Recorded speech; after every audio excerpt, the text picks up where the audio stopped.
کیا پروردگار عالم نے ختمی مرتبت کی بعثت کے بالخصوص ایکسکلوسیولی کچھ اہداف اور وظائف بیان کیے ہیں؟ یعنی اگر آپ رسول کے دل سے سوال کریں، وہ ابو جہل کو بھی جنتی بنانا چاہتے ہیں، وہ ابو لہب کو بھی جنت میں لے جانا چاہتے ہیں، وہ چاہتے ہیں کسی طرح یہ ابو سفیان جیسا انسان جو ہے یہ بھی راہ راست پر آ جائے۔ وہ کیا زبردستی ان سب کو مسلمان بنانے کے لیے آئے ہیں؟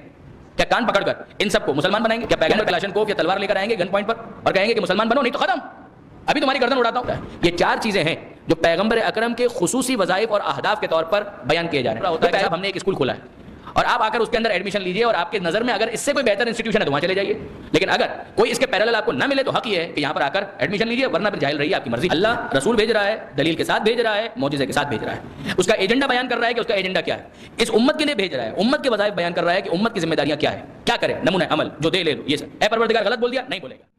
بسم اللہ الرحمن الرحیم۔ هو الذی بعث فی الامیین رسولا منہم یتلو علیہم آیاتہ ویزکیہم ویعلمہم الکتاب والحکمہ وَإِن كَانُوا مِن قَبْلُ لَفِي ضَلَالٍ مُبِينٍ۔ برادران عزیز، جیسے کہ اعلان ہوا، جو ہماری آج کی گفتگو کا موضوع ہے ماہ ربیع الاول کی مناسبت سے، ہم یہ دیکھنا چاہیں گے کہ قرآن مجید کے اندر پروردگار عالم پیغمبر اکرم کا تذکرہ کس حوالے سے کرتا ہے اور کس طرح سے کرتا ہے۔ یہ بات ذہن میں رکھنے والی ہے کہ قرآن مجید کی جو تفاسیر ہیں اس کی ایک نوعیت ہی یہ ہے، ایک قسم ہی یہ ہے کہ جس کے اندر موضوعاتی تفسیر کی جاتی ہے، اور یہ دیکھا جاتا ہے کہ مختلف موضوعات پر قرآن مجید میں پروردگار کس طرح سے گفتگو کر رہا ہے۔ اور اس کی دو چار بہت اچھی مثالیں تو ایران کے اندر جو علماء کرام نے کام کیا، اس کے اندر ایک پیام قرآن کے نام سے آیت اللہ ناصر مکارم شیرازی کی تفسیر موضوعی ہے جو ٹاپیکل کمنٹری ہے، اور اسی طرح سے آیت اللہ جعفر سبحانی کی منشور جاوید جس کا اردو ترجمہ قرآن کا دائمی منشور کے نام سے ہوا، اور اس کے اندر خصوصیت کے ساتھ آیت اللہ جعفر سبحانی نے اپنی 2-3 جلدیں اسی بات پر فوکس کی کہ پیغمبر اکرم کے بارے میں، یعنی موضوع اگر ہم پیغمبر اکرم کو قرار دیں تو پھر قرآن مجید کے اندر پروردگار عالم نے پیغمبر اکرم کا ختمی مرتبت احمد مجتبیٰ محمد مصطفیٰ صلی اللہ علیہ وآلہ وسلم کا تذکرہ کس طرح کیا، اور پیغمبر اکرم کے وظائف کیا بیان کیے، پیغمبر کے حوالے سے امت کی کیا ذمہ داریاں بیان کی، پیغمبر اکرم اور اس امت کا جو آپس کا کوارڈینیشن اور آپس کا جو معاملہ ہوگا وہ کس طرح کا ہونا چاہیے، اس کے بارے میں پروردگار عالم نے کیا کچھ بیان کیا۔ تو مفصل ایک گفتگو ہمیں نظر آتی ہے مختلف کتابوں کے اندر اسی حوالے سے۔ آپ دیکھیں گے کہ پروردگار عالم نے قرآن مجید کے اندر بطور عمومی تمام انبیاء کو بھیجنے کا مقصد بھی بیان کیا ہے، اور پیغمبر اکرم کے الگ سے بھی کچھ وظائف ہیں کہ جنہیں بیان کیا جاتا ہے۔ سورہ مبارکہ نحل قرآن مجید کا 16واں سورہ ہے۔ ارشاد پروردگار ہے کہ لقد بعثنا فی کل امۃ رسولا ان اعبدوا اللہ واجتنبوا الطاغوت فمنهم من هدى الله ومنهم من حقت علیہ الضلالہ فسیروا فی الارض فانظروا کیف کان عاقبۃ المکذبین۔ پروردگار فرما رہا ہے کہ لقد بعثنا، یقیناً ہم نے مبعوث کیے بھیجے، فی کل امت، ہر امت میں، رسولاً رسولوں کو، ان اعبدوا اللہ، ان کے پیغام کا خلاصہ کیا ہے، ومنہم من ھدی اللہ ومنہم من حقت علیہ الضلالہ فسیروا فی الارض فانظروا کیف کان عاقبۃ المکذبین۔ تو کچھ وہ تھے کہ جن کی اللہ نے ہدایت کی، اور کچھ وہ تھے کہ جن کے اوپر گمراہی کی مار پڑی رہی۔ فسیروا فی الارض فانظروا کیف کان عاقبۃ المکذبین، زمین میں گھوم پھر کر دیکھو اور چیک کرو کہ اللہ نے جھٹلانے والوں کے ساتھ کیسا معاملہ کیا، جھٹلانے والوں کا انجام کیا ہوا۔ یہ آیت بڑی امپورٹنٹ آیت کہ اس کے اندر پروردگار عالم نے تمام انبیاء جو جناب آدم علیہ السلام سے لے کر جناب خاتم تک تمام انبیاء کی بعثت کے مقصد کا خلاصہ اور سمری وہ اس آیت کے اندر بیان فرمائی۔ سوال، کیا پروردگار عالم نے ختمی مرتبت کی بعثت کے بالخصوص ایکسکلوسیولی کچھ اہداف اور وظائف بیان کیے ہیں؟ تو سب سے امپورٹنٹ آیت جو قرآن مجید کے اندر ہمیں نظر آتی ہے اس حوالے سے وہ سورہ مبارکہ جمعہ کی آیت ہے، کہ جس کی دوسری آیت میں پیغمبر اکرم کا تعارف کروایا، یا یوں کہوں کہ پیغمبر کے ذریعے سے پھر اپنا تعارف کروایا۔ ارشاد ہوتا ہے یسبح للہ ما فی السماوات و ما فی الارض الملک القدوس العزیز الحکیم۔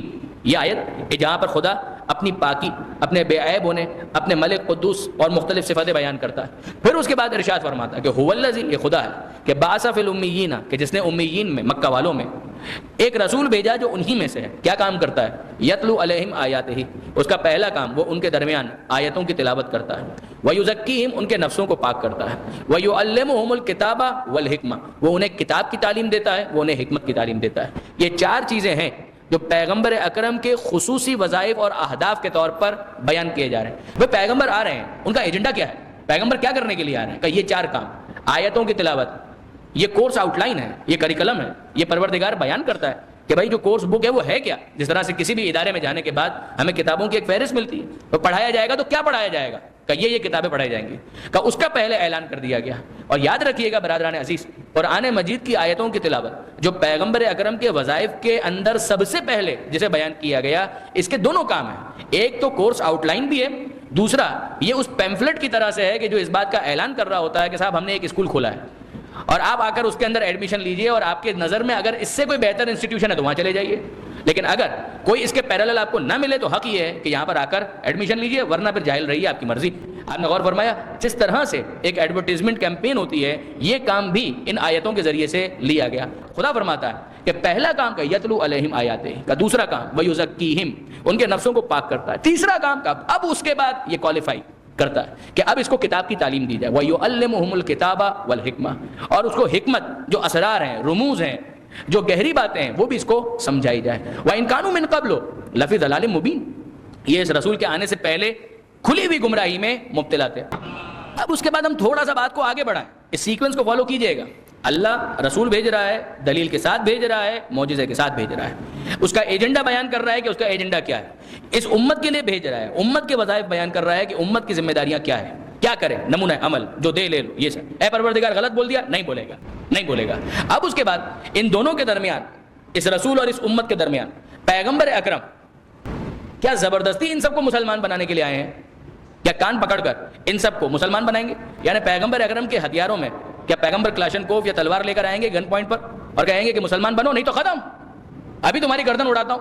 ایسا نہیں ہے، ایسا نہیں ہے۔ پیغمبر اکرم کیا کریں گے؟ کہ پیغمبر اکرم کا کام یہ ہے جو قرآن کہتا ہے کہ وما علی الرسول الا البلاغ المبین، کہ رسول کی ذمہ داری یہ ہے کہ پیغام کو صاف صاف کھول کھول کر بیان کر دے۔ کہ اس کے بعد کہ زبردستی کرنا ہوتا تو پروردگار عالم سب کو مرغا بنا کر پہلے ہی مرتبہ میں سب کو مسلمان نہ بنا دیتا۔ یہ پروردگار کا مزاج نہیں ہے۔ خدا نے جتنا جس کو مہلت دینے کا فیصلہ کیا ہے اتنا تو دے گا، جب مرو گے تو آؤ گے تو اسی کی بارگاہ میں۔ آپ مجھے بتائیے، اگر پروردگار عالم نے کنونس نہ کرنا ہوتا، اگر پروردگار عالم نے قائل نہ کرنا ہوتا، تو کیا پروردگار عالم واقعاً ایسے ایکشنز اور میجرز نہیں لے سکتا تھا کہ سارے کے سارے جتنے بھی انسان ہیں وہ سب کے سب واقعاً انسان بن جاتے؟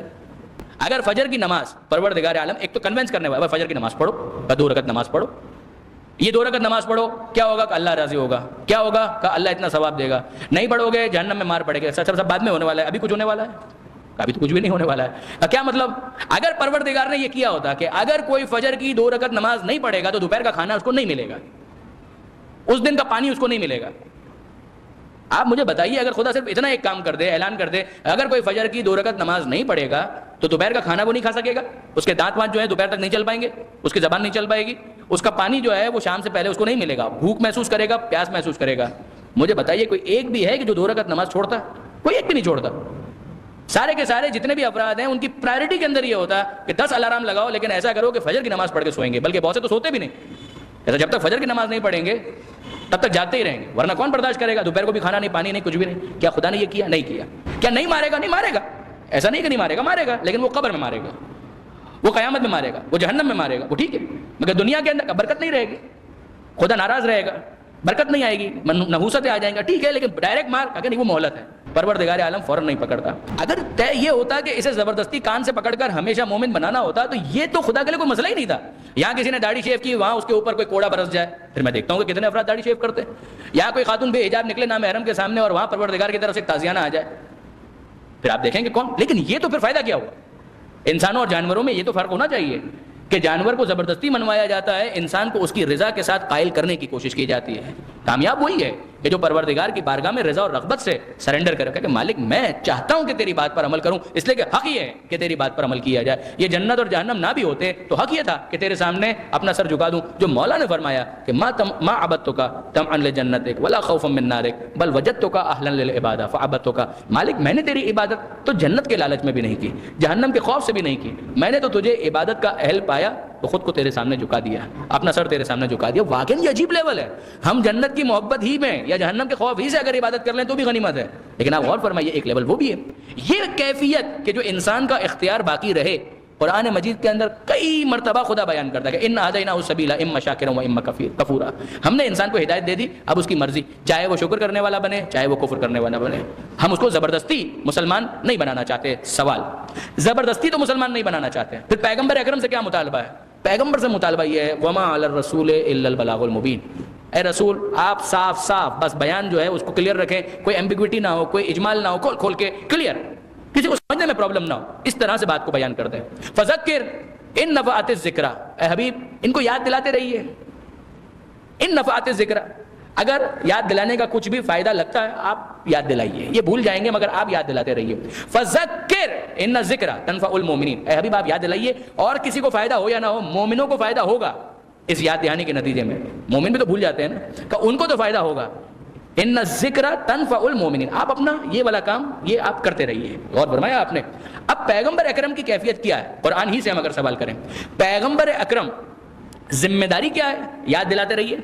یاد دلانا مومنین کو فائدہ پہنچائے گا, کہیں پر بھی ذرا فائدہ دکھے آپ ان کو یاد دلائیے, ٹھیک ہے. اب پیغمبر کی کیفیت کیا ہے؟ پیغمبر کی کیفیت یہ ہے جو شہید مطہری اعلی اللہ مقامہ سیرت رسول میں بیان کرتے ہیں اور روایتوں کی روشنی میں, کہ اس طبیب کی طرح سے ہے کہ جو موبائل طبیب ہے, موبائل ڈاکٹر ہے. دیکھیے ایک تو ہوتا ہے وہ والا ڈاکٹر جو اپنے کلینک میں بیٹھتا ہے اور انتظار کرتا ہے کہ پیشنٹ آئے, نبض چیک کرے, علاج کرے اور دوا دے. اور ایک ہوتا ہے وہ طبیب یا وہ ڈاکٹر کہ جو اپنے پیشنٹ, اپنے مریض کا درد اتنا محسوس کرتا ہے کہ اپنے کلینک میں بھی بیٹھتا ہے لیکن کلینک آورز کے بعد باہر نکلتا ہے اور دیکھتا ہے کہیں کوئی بیمار تو نہیں ہے, کہیں کوئی ایسا شخص تو نہیں ہے کہ جو آ نہ سکا ہو, تو میں اس تک پہنچ جاؤں اور اس کا علاج کروں. تب پیغمبر اکرم کی تعریف جو اسلام کرتا ہے وہ طبیب دوار, اس طبیب کی طرح ہے کہ جو موبائل کلینک چلاتا ہے. پیغمبر کا کلینک مسجد ہے, آج کی اصطلاح میں مسجد, امام باڑہ یہ ہے, لیکن پیغمبر اکرم صرف مسجد تک محدود نہیں ہے, وہ باہر نکلتے ہیں. ہے کوئی ہدایت کا طالب, ہے کوئی ہدایت کا چاہنے والا, ہے کوئی ہدایت کو قبول کرنے والا, میں اس تک یہ ہدایت کا پیغام پہنچانا چاہتا ہوں. پیغمبر اکرم اتنے سنجیدہ اپنے کاز میں, اور پھر اس کے بعد خواہش اور تمنا اس رسول کی کیا ہے؟ زبردستی تو مسلمان بنانا نہیں ہے, مگر تمنا کیا ہے کہ کاش کسی طریقے سے ہر ایک مومن بن جائے, کاش کسی طرح ہر ایک جنتی بن جائے. یعنی اگر آپ رسول کے دل سے سوال کریں, وہ ابو جہل کو بھی جنتی بنانا چاہتے ہیں, وہ ابو لہب کو بھی جنت میں لے جانا چاہتے ہیں, وہ چاہتے ہیں کسی طرح یہ ابو سفیان جیسا انسان جو ہے یہ بھی راہ راست پر آ جائے, وہ چاہتے ہیں کوئی بھی جہنم میں نہ جائے. یہ قرآن مجید پیغمبر اکرم کے اس درد کو بیان کرتا ہے. سورہ مبارکہ کہف 18واں سورہ, وہاں پیغمبر اکرم کے اسی کیفیت کو خدا بیان کرتا ہے کہ لعلک باخع نفسک علی آثارہم ان لم یؤمنوا بہذا الحدیث اسفا. اے حبیب کیا آپ ان لوگوں کے پیچھے جان دے دیں گے؟ یہ کون کہہ رہا ہے؟ بالکل وہ انداز جو ایک دوست کا دوست سے گفتگو والا ہوتا ہے کہ بھائی اگر وہ نہیں مانتے تو جان چھوڑو, وہ گئے جہنم کے اندر, آپ کو کیا ہے؟ اگر نہیں, مگر یہ اس درد کو محسوس کرتا ہے. خدا دلاسا دے رہا ہے, تسلی دے رہا ہے, لعلک باخع نفسک, اے حبیب کیا آپ ان کے پیچھے جان دے دیں گے؟ اگر یہ لوگ ایمان نہیں لائیں گے, ان لم یؤمنوا بہذا الحدیث اسفا, تو ان کے پیچھے افسوس میں کہ آپ اپنی جان دے دیں گے. طٰہٰ, اے طیب و طاہر, ما انزلنا علیک القرآن لتشقیٰ, ہم نے آپ پر قرآن اس لیے تو نازل نہیں کیا کہ آپ اتنی مشقت میں آ جائیں. یہ کون کہہ رہا ہے؟ یہ خدا کہہ رہا ہے. کس کو مخاطب کر کے؟ پیغمبر اکرم. کوئی کیفیت ہے, وہ دل درد مند کہ جو اپنی امت کی ہدایت کے لیے اس قدر حریص ہو, اس کو اس طرح سے تسلی دی جاتی ہے. پھر اس پورے سیکوینس کو ذہن میں رکھیے گا برادران عزیز, ایک طرف خدا, ایک طرف لوگ. خدا اپنے بندوں کے ساتھ رابطے کے لیے انتخاب کرتا ہے اور نبی کو بھیجتا ہے. وہ آخری نبی قرآن مجید کی آیتوں کی تلاوت کر کے دو کام کرتا ہے, اپنے اس کورس آؤٹ لائن کو بھی بیان کرتا ہے اور اپنے نبی ہونے کی جسٹیفیکیشن بھی دیتا ہے. ان کے نفسوں کو پاک کرنا اس کا دوسرا کام, اس کو کتاب کی تعلیم دینا تیسرا کام, حکمت کی تعلیم دینا چوتھا کام. کس کو یہ تعلیم دینی ہے؟ امت کو. امت کے وظائف بہت سارے, کچھ نمونہ عمل جو دیں لے لو, جس سے روکیں رک جاؤ. اے خدا یہ کچھ اپنی طرف سے بول دے گا؟ نہیں بولے گا, ہم گارنٹی دیتے ہیں, یہ اپنی مرضی سے بات نہیں کرتا. اے پروردگار اب جو اس سے قبول کرنا ہے اور جو اسے بیان کرنا ہے, کیا یہ زبردستی کرے گا؟ زبردستی نہیں کرے گا. اس کا کام ہے پیغام کو صاف صاف بیان کرنا, اس کا کام ہے بات کو واضح کھول کھول کر بیان کر دینا, یاد دلاتے رہنا, اور اس کے نتیجے میں جو کامیابی ہو تو اسی کی روشنی میں آگے بڑھتے چلے جانا. 1 سے 2, 2 سے 4, 4 سے 8, 8 سے 16, 16 سے اور آگے. جو یہ بناتا جائے گا, جو مومن ہوتا جائے گا, وہ مبلغ بنتا جائے گا, وہ پیغام کو آگے بڑھاتا چلا جائے گا, خود اس پر عمل کرے گا, وہ آگے بڑھائے گا. اس کے بعد کیا یہ زبردستی کرے گا؟ نہیں کرے گا زبردستی, قطعاً زبردستی نہیں کرے گا. مگر اس کے دل کی کیفیت کیا ہے؟ اس کی تمنا یہ ہے کہ کسی طرح سے ہر ایک کو مسلمان بنا دے. کیا یہ بنائے گا زبردستی؟ نہیں بنائے گا, مگر کوشش پوری کرے گا, پوری کمٹمنٹ کے ساتھ کوشش کرے گا. اس کوشش کے لیے, بس آخری آیت اور آج کی گفتگو مکمل, اس کوشش کے لیے اس کا دستور العمل کیا ہوگا؟ سورہ نحل 16واں سورہ, ارشاد ہوتا ہے ادعو الی سبیل ربک بالحکمت والموعظۃ الحسنہ وجادلہم باللتی ہی احسن. اے حبیب اپنے رب کے راستے کی طرف بلائیے. کس طرح؟ بالحکمہ, حکمت کے ذریعے, موعظہ حسنہ کے ذریعے, نصیحت کے ذریعے, وجادلہم باللتی ہی احسن, اور ان کے ساتھ جدال احسن کریں, بحث کریں, مگر اچھے طریقے سے. کردار کشی کے لیے نہ ہو, کسی کو نیچا دکھانے کے لیے نہ ہو, کسی کو انسلٹ کرنے کے لیے نہ ہو, بحث ہو اچھے طریقے سے ہو, سمجھانے کے لیے ہو. کہ یہ 3 طریقے پروردگار عالم نے بیان کیے جو اپنی جگہ تفصیل کے متقاضی ہیں, مگر اب دامن وقت میں گنجائش نہیں ہے.